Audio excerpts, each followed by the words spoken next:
Shalom, selamat pagi semuanya.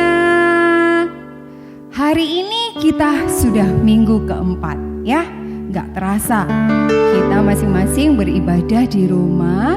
Nah, hari ini Kak Debbie mau buka ibadah pada minggu hari ini. Adik-adik yang di rumah pastinya sudah siap ya. Siap beribadah bersama mama papa di rumah.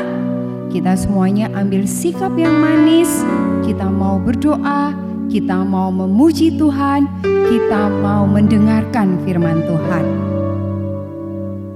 Semuanya kita ambil sikap, duduk yang manis, kita berdoa secara pribadi kepada Tuhan.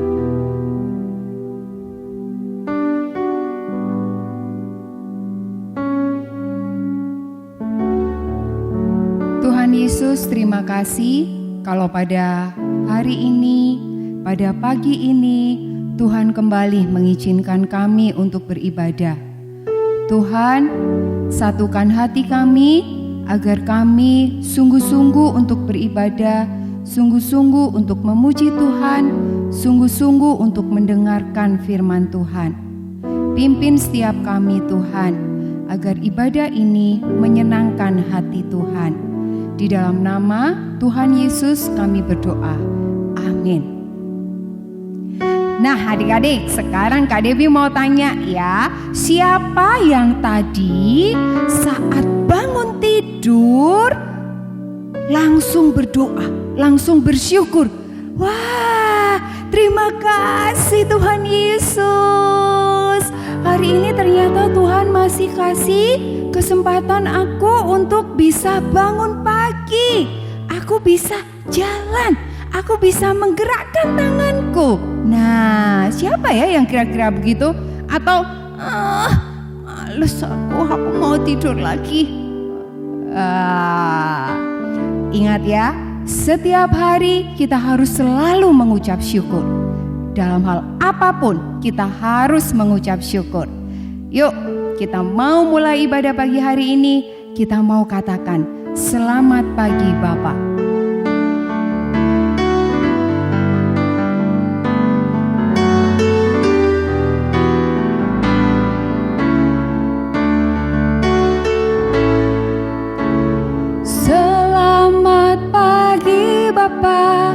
Selamat pagi Yesus, selamat pagi Roh Kudus.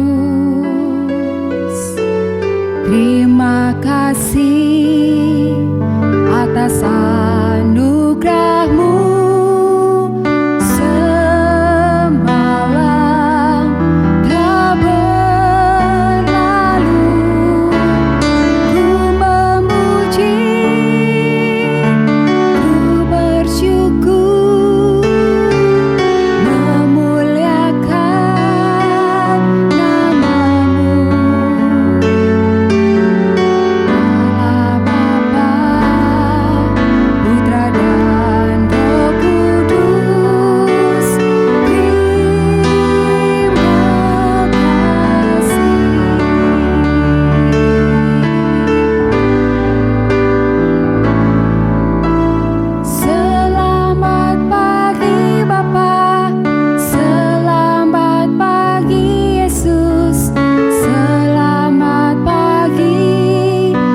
memuji Tuhan. Tuhan sudah baik kepada kita. Dia sudah memberikan anugerah yang luar biasa di dalam hidup kita. Nah, adik-adik, sekarang Kak Debbie mau ajak kalian semua berdiri. Nah, mama papa yang dampingin juga berdiri semuanya ya. Kita mau mengucap syukur, kita mau bersuka cita. Kak Debbie gak mau ada wajah adik-adik hari ini waktu ibadah sekolah minggu ada yang cemberut, ada yang masih ngantuk. Kak Debbie gak mau ya. Kita mau memuji Tuhan dengan sungguh-sungguh. Karena apa? Karena Tuhan Yesus sangat mengasihi kita. Dia mau mati untuk kita, Dia tebus dosa kita. Itu adalah sukacita yang terbesar di dalam hidup kita. Yuk semuanya yuk.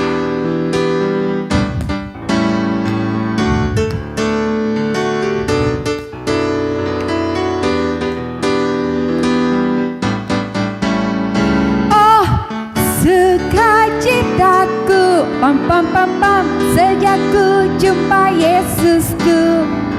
Oh, sukacitaku, pam pam pam pam, ku temukan juru selamat. Dia mengasihi aku, bahkan mati bagiku. Sukacitaku kini penuh. Sukacitaku, oh sukacitaku,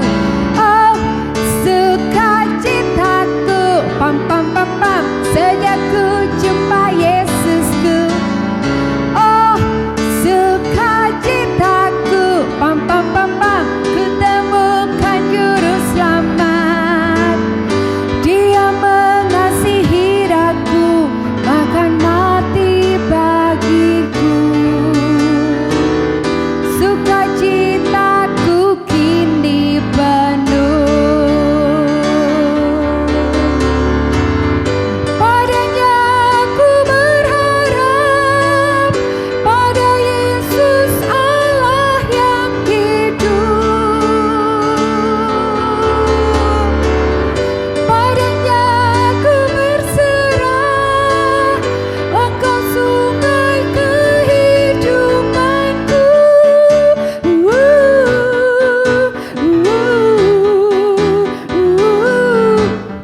Pam pam pam pam. Ya, sekali lagi ya, dengan penuh sukacita kita pujikan. Oh, sukacitaku, pam pam pam pam, sejak ku jumpa Yesusku. Oh, sukacitaku, pam pam pam pam, ku temukan juru selamat. Dia mengasihi aku, bahkan mati bagiku. Sukacitaku kini penuh. Padanya aku berharap, pada Yesus Allah yang hidup. Padanya aku berserah, Engkau sungai kehidupanku.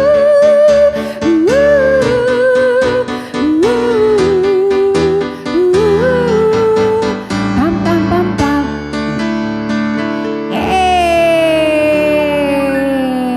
Sekarang boleh duduk lagi ya.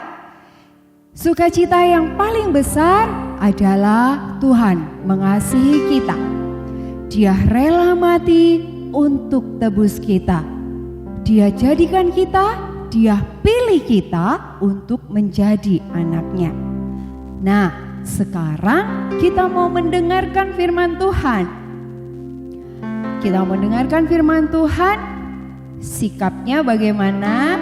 Sama ya, seperti waktu di sekolah minggu, waktu di gereja harus sama sikapnya. Ya, meskipun di rumah harus tetap taat, harus tetap sungguh-sungguh mendengarkan firman Tuhan. Kita mau janji, meskipun kita jauh, kita tetap mendengarkan firman Tuhan.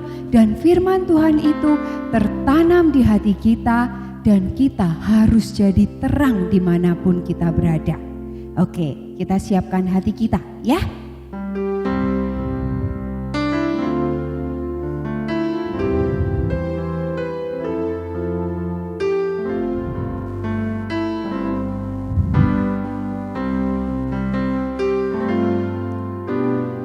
Ku mau hidup seturut kehendak-Mu, mengerjakan keselamatan yang telah Kau beri. Biarlah hidupku menjadi jawaban bagi setiap orang yang membutuhkan. Ku mau bercahaya bagaikan bintang-bintang di tengah kegelapan, terpancar terang kasih Tuhan. Ku mau bercahaya bermegah dalam Dia, menyaksikan kemurahan Tuhan, menceritakan perbuatan Tuhan. Ku rindu hidup selalu bercahaya dalam kemuliaan-Nya. Sekali lagi dengan sungguh-sungguh kita pujikan. Ku mau hidup seturut kehendak-Mu, mengerjakan keselamatan yang telah Kau beri.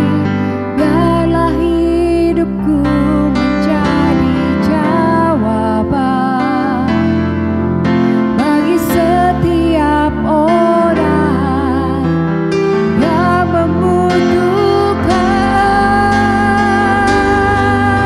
Ku mau bercahaya bagaikan bintang-bintang di tengah kegelapan, terpancar terang kasih Tuhan.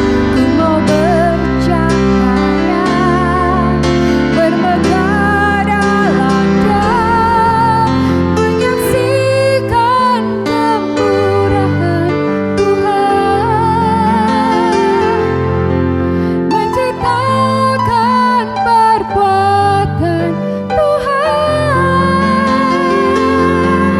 Ku rindu hidup selalu bercahaya dalam kemuliaan-Nya.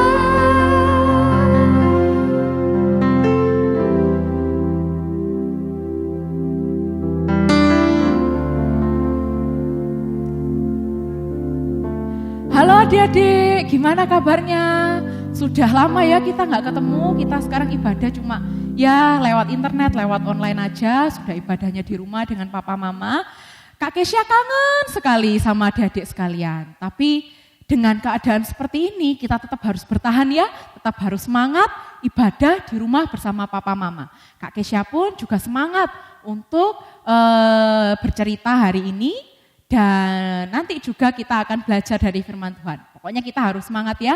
Karena itu sebelum kita mau mendengarkan firman Tuhan, Kak Kesya mau ajak adik-adik sekalian untuk berdoa ya. Kita berdoa, kita siapkan hati kita, lipat tangan, tutup matanya. Kita berdoa. Tuhan, terima kasih. Hari ini Engkau kembali memberikan kami anugerah untuk kami bisa beribadah bersama-sama. Ya Bapa, berkatilah ibadah kami, berkatilah cerita firman Tuhan nanti yang akan disampaikan oleh Kak Kesya, supaya cerita ini bisa masuk ke dalam hati kami, bisa membuka telinga kami, dan itu bisa mengubah kami supaya hidup kami semakin sesuai dengan jalan-Mu saja. Terima kasih ya Bapa, kami serahkan doa ini hanya ke dalam tangan-Mu. Dalam nama Tuhan Yesus kami sudah mengucap syukur dan berdoa. Amin. Oke, nah masih ingat nggak ceritanya Kak Mei minggu lalu apa? Kalau yang masih ingat, bagus, pinter. Kalau yang nggak ingat, Kak Kesha sedikit review ya ceritanya Kak Mei minggu lalu. Nah Kak Mei minggu lalu cerita tentang bagaimana Tuhan Yesus berdoa di Getsemani dan akhirnya ditangkap. Ya, ditangkap untuk diadili. Ngapain sih diadili itu? Nanti Kak Kesha jelaskan.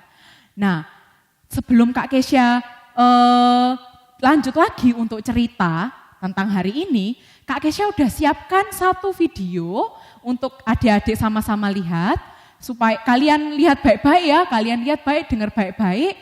Nah, walaupun videonya ini dalam bahasa Inggris, nggak apa-apa. Nanti setelah kalian selesai menonton video, Kak Kesha juga akan ceritakan itu video tentang apa sih. Oke, jadi nggak usah khawatir. Silahkan kalian menonton videonya dengan seksama. The Boastful Turtle. There was once a turtle who talked so much that no creature could bear to be near him. He talked about anything and everything, and his favorite topics were flying and himself. Older and wiser creatures advised him to speak less and be more content with his lot. But the turtle would listen to no one. He wanted to fly. He called out to a goose in flight once as she was flying off to meet her flock. "Teach me how to fly." I can't right now. My flock is migrating for the cold season.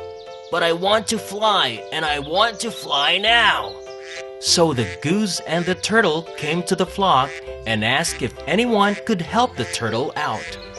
Another goose suggested, He could bite sideways on a thick, strong stick, while two of us could hold either end of the stick in our beaks. But he should not speak while biting the stick, or else he would fall and we could do nothing about it. They knew how boastful he was, and besides that, they thought he belonged better on the ground. But the turtle bullied the geese into taking him along. They reminded the turtle as they started to lift themselves off the ground. Mind you, never open your mouth while we are above ground. So biting the stick held horizontally by the two strong geese, the boastful turtle became the very first of his kind to experience flight. Below him were trees shrinking until to the size of mushrooms, fields looking like small patches of grass, rivers turning into silver snakes. But most of all, he saw the other earthbound creatures of the world looking up at him. "They must think I'm a magnificent creature to have come so high above. Well, I really am so marvelous. I feel like I'm the greatest turtle in the world." The turtle became so caught up in this delusion that while looking down on his earthbound brothers, he opened his mouth to boast. The poor being's mindless conceit made him plunge to his untimely death. Oke, nah gimana videonya? Lucu nggak? Nah videonya animasi-animasi gitu ya. Nah ceritanya video itu, sebelum ceritanya ya, Kak Kesha mau kasih tahu judulnya. Judul video itu adalah The Boastful Turtle. Boastful itu apa ya Kak Kesha? Boastful itu adalah orang yang suka pamer. Itu namanya boastful. Turtle itu kura-kura. Jadi judul video itu tadi adalah kura-kura yang suka pamer. Seperti judulnya, kalian bisa lihat kura-kura yang ada di video itu adalah kura-kura yang sukanya pamer. Sukanya ngomong besar, wah aku tuh lo kayak gini, aku lo kayak gitu. Sampai teman-temannya tuh pada, ih apa sih kura-kura ini kok kayak gitu ya? Kok sukanya pamer? Sampai beberapa teman-teman tuh sudah nasihati dia. Kamu gak boleh kayak gitu, gak boleh suka pamer, gak boleh sombong. Tapi walaupun teman-temannya sudah bilang seperti itu, kura-kura ini gak dengar, tetap suka pamer. Kayak gitu ya. Sampai suatu saat dia, si kura-kura ini lihat kawanan burung yang terbang. Wah, waktu dia lihat kawanan burung yang terbang ini, dia langsung mikir, karena dia kan kura-kura yang suka pamer ya. Dia mikir, aku juga pengen terbang supaya aku bisa tunjukkan ke teman-temanku bahwa aku ini hebat, aku ini bisa terbang. Kayak gitu. Terus dia datang ke salah satu kawanan burung itu. Dia bilang, bantuin aku juga mau terbang, bantuin aku Po'o. Ngomong kayak gitu si kura-kura ini. Terus si satu burung ini bingung, gimana ya caranya supaya kura-kura ini bisa terbang? Akhirnya dia pergi ke kawanan teman-temannya yang lain, ke burung-burung yang lain. Dia bilang, itu loh kura-kura itu pengen terbang, bisa nggak ya kita bantu dia? Salah satu temennya ini mikir, gimana ya caranya bisa membuat kura-kura ini terbang? Akhirnya si burung itu dapat satu ide untuk membawa kura-kura ini bisa terbang. Gimana kalau gini aja, kata si burung itu. Kita ambil satu tangkai, setelah itu dia bilang ke burung temennya itu ya, kamu nanti gigit satu tangkai sisi satunya, nanti aku gigit tangkai sisi satunya. Nanti si kura-kura akan menggigit di bagian tengahnya. Setelah itu kita akan terbang bersama-sama. Tapi kita harus ingatkan ke kura-kura, kalau jangan sampai si kura-kura ini melepaskan gigitannya. Karena begitu dia melepaskan gigitannya, dia akan jatuh. Seperti itu. Terus mereka bilang ke kura-kura, ayo ini ya caranya seperti ini, silahkan kamu lakukan itu. Si kura-kura bilang, oke, gampang sekali caranya. Gitu ya. Akhirnya tibalah hari itu tiba, si burung ini dua burung ini ambil satu tangkai, burung yang satu gigit di tangkai yang sini, burung yang satunya lagi gigit di tangkai yang sini. Kura-kura gigit di tangkai yang tengah. Dan akhirnya mereka terbang. Wah, ketika mereka terbang ini, si kura-kura langsung merasa, wih, ini pasti binatang-binatang yang di bawah pada kagum sama aku. Pada lihat bahwa, wah ini loh aku bisa terbang. Aku mau tunjukkan ke mereka. Mereka pasti sekarang sudah tahu kalau aku bisa terbang. Intinya pengennya pamer. Intinya si kura-kura itu kayak gitu. Dan waktu dia lihat ke bawah, dia merasa juga, wah banyak binatang yang sudah lihat dia. Banyak binatang yang bakal merasa bahwa si kura-kura ini adalah binatang yang hebat. Nah, ketika dia ini sedang menikmati imajinasinya, lupa si kura-kura, gigitannya dilepas. Akhirnya ketika gigitannya dilepas, dia jatuh. Nah, dari si kura-kura ini kita belajar bahwa kita nggak boleh sombong ya. Masa kita nggak boleh hanya mengandalkan diri kita sendiri, seperti itu. Nah, kita juga mau belajar bahwa ternyata ada satu tokoh di Alkitab yang juga sombong juga. Siapa ya tokohnya ya? Nah, kita sama-sama buka di Matius 26 ayat 57. Nah, tadi kan Kak Kesha sudah review ya ceritanya Kak Mei. Bagaimana Kak Mei cerita Tuhan Yesus ditangkap. Setelah Tuhan Yesus ditangkap, Tuhan Yesus dibawa ke mahkamah agama untuk diadili. Diadili itu apa Kak Kesha? Diadili itu ditanyai. Terus nanti akan diputuskan apakah Tuhan Yesus ini orang yang benar atau orang yang salah. Kalau benar, dia akan dibebaskan. Kalau salah, dia akan dihukum. Seperti itu. Jadi Tuhan Yesus dibawa ke mahkamah agama untuk diadili. Kak Kesha bacakan ya, Matius 26 ayat 57. Sesudah mereka menangkap Yesus, mereka membawanya menghadap Kayafas, imam besar. Di situ telah berkumpul ahli-ahli Taurat dan tua-tua. Nah, di situ ya, jadi Tuhan Yesus sudah dibawa ke mahkamah agama untuk diadili. Nah, ternyata waktu Tuhan Yesus diadili, ada satu murid Tuhan Yesus yang ikut melihat proses itu. Siapa ya? Kita lanjut ke ayat 58. Dan Petrus mengikuti dia dari jauh sampai ke halaman imam besar. Dan setelah masuk ke dalam, ia duduk di antara pengawal-pengawal untuk melihat kesudahan perkara itu. Jadi siapa murid yang ikut Tuhan Yesus ke mahkamah agama? Petrus. Sebelum Kak Kesha lanjut, Kak Kesha mau tanya, ada yang tahu enggak Petrus itu orangnya kayak gimana? Ada yang tahu? Nah, kalau yang tahu, pintar. Petrus itu orangnya kayak gimana? Kalau yang enggak tahu, Kak Kesha sekarang ajak kalian baca di satu perikop Alkitab juga, untuk supaya kita ini tahu Petrus ini orangnya kayak gimana sih? Apakah dia adalah orang yang diem aja, atau dia orang yang menggebu-gebu, orang yang semangat, atau dia orang yang cerewet? Kita lihat ya Petrus ini orang kayak gimana. Di Matius 26 ayat 31. Waktu itu murid-murid dan Tuhan Yesus sedang berkumpul untuk bersama-sama untuk berbincang-bincang. Dan waktu itu Tuhan Yesus bilang ke murid-muridnya bahwa dia akan mati, dia akan dihukum. Tuhan Yesus bilangnya kayak gini, malam ini kamu semua akan tergoncang imanmu karena aku. Sebab ada tertulis, aku akan membunuh gembala dan kawanan domba itu akan tercerai-berai. Akan tetapi sesudah aku bangkit, aku akan mendahului kamu ke Galilea.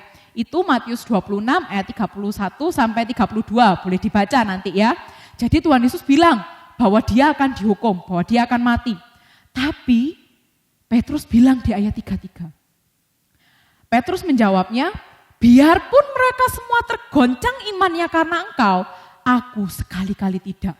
Wah, dari ayat ini ya adik-adik, kita bisa lihat loh bahwa Petrus ini orang yang sangat berani, orang yang sangat bersemangat. Tapi Tuhan Yesus bilang di ayat 34, aku berkata kepadamu, sesungguhnya malam ini sebelum ayam berkokok, engkau telah menyangkal aku 3 kali. Tuhan Yesus sudah memperingatkan sama Petrus, kamu nanti akan menyangkal aku 3 kali. Wah, tapi ingat respon Petrus, lihat respon Petrus ya di ayat 35. Sekalipun aku harus mati bersama-sama engkau, aku takkan menyangkal engkau. Wah, berani sekali ya Petrus ya. Berani sekali dia berani menolak omongannya Tuhan Yesus. Aku tidak akan menyangkal engkau. Wah, jadi kita bisa tahu ya, Petrus ini orang yang berani ngomong dan juga berani untuk mengekspresikan dirinya, berani untuk jawab. Nah, dan akhirnya Petrus pun waktu Tuhan Yesus diadili di Mahkamah Agama, dia ada di situ. Nah, setelah itu di Mahkamah Agama Tuhan Yesus mulai diadili dan ternyata setelah diadili Mahkamah Agamanya yang namanya Imam Kayafas di ayat 57 itu ada menghadap Imam Kayafas, imam besar. Imam Kayafas ini kayak langsung merasa wah, orang ini orang salah dan orang yang bersalah. Akhirnya Tuhan Yesus dipukuli dan dia diludahi juga. Ada di ayat 67, Matius 26 ayat 67. Lalu mereka meludahi mukanya dan meninjunya. Orang-orang lain memukul dia. Jadi Tuhan Yesus dipukuli, ditinju, diludahi juga. Nah, berarti kalau di Mahkamah Agama itu ada kejadian seperti itu, kejadian di mana Tuhan Yesus dipukuli, Petrus tahu enggak? Pasti tahu dong, karena Petrus ada di sana. Kita lanjut ya, kita kembali ke Petrus, kita baca Matius 26 ayat 69. Sementara itu, Petrus duduk di luar di halaman. Maka datanglah seorang hamba perempuan kepadanya. Katanya, engkau juga selalu bersama-sama dengan Yesus orang Galilea itu. Nah, tiba-tiba waktu Petrus duduk itu ya, ada satu hamba perempuan dan dia ngomong, kamu kan sering sama Tuhan Yesus itu kan, orang Yesus dari Galilea itu kan, gak pakai Tuhan ngomongnya Yesus orang Galilea itu kan. Tahu gak Petrus jawabnya apa? Tetapi ia menyangkalnya di depan semua orang. Katanya, aku tidak tahu apa yang engkau maksud. Loh, kok beda sama omongannya yang awal? Padahal yang awal Petrus bilang kan, aku tidak akan menyangkal engkau.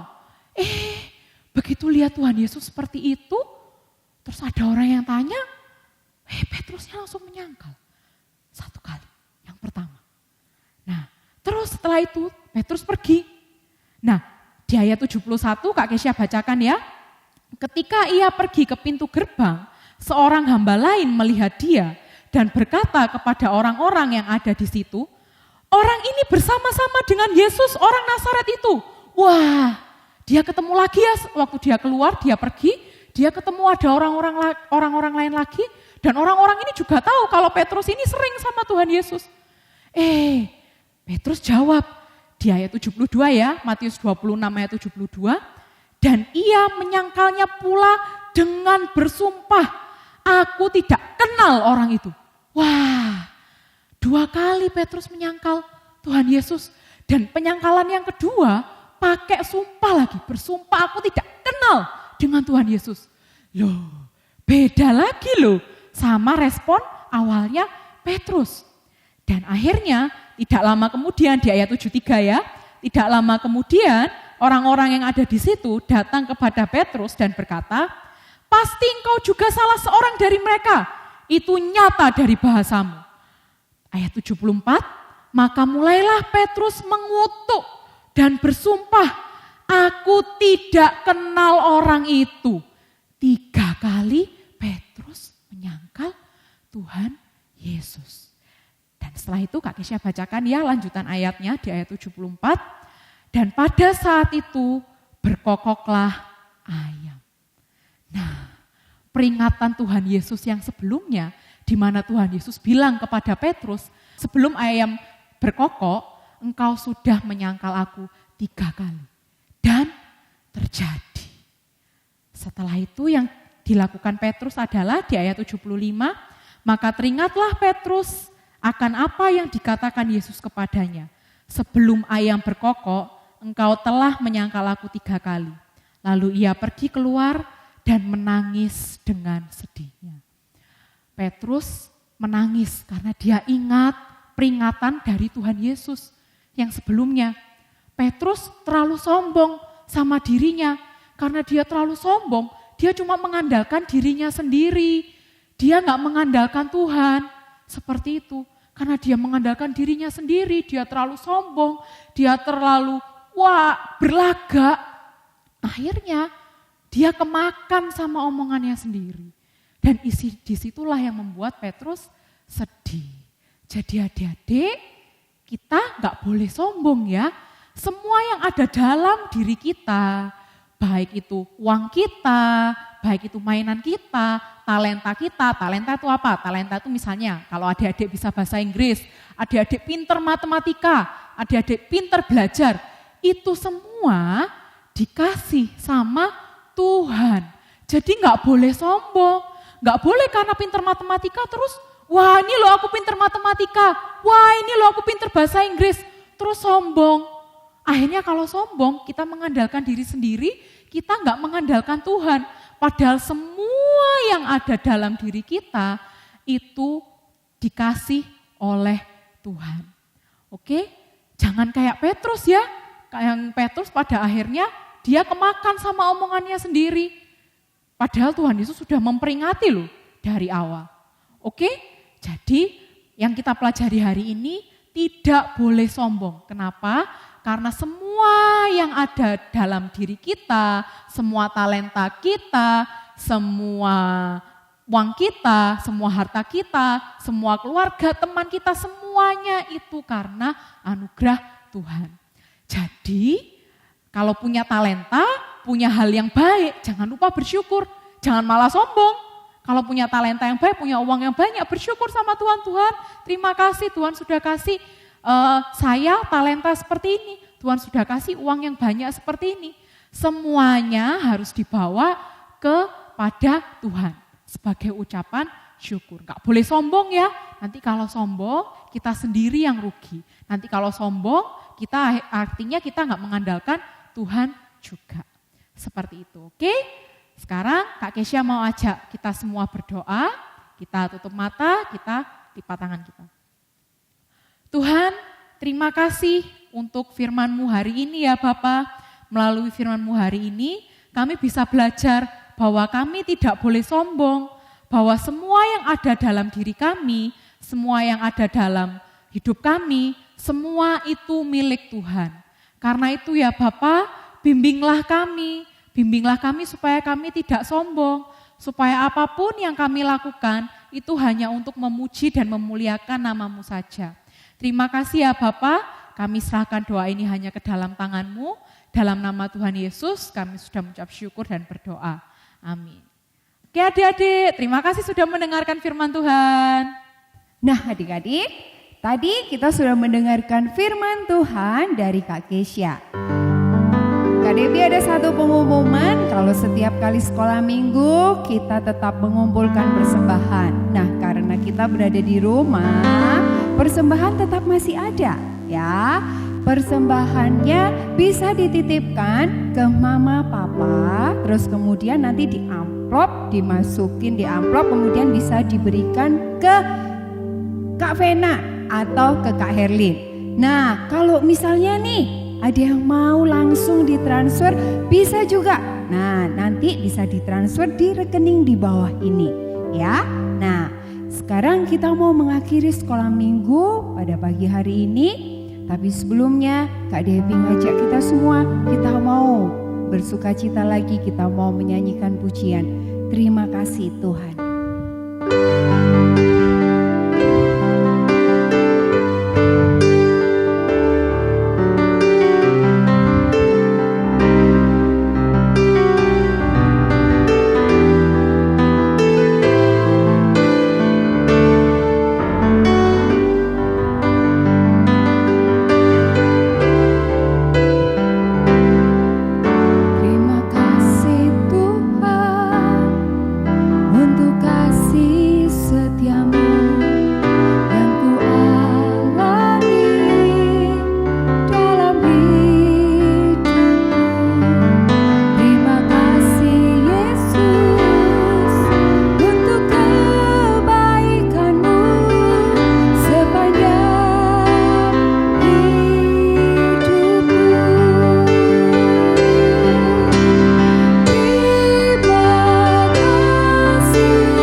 Ibadah pagi hari ini sudah selesai dan kita akan bertemu lagi minggu depan.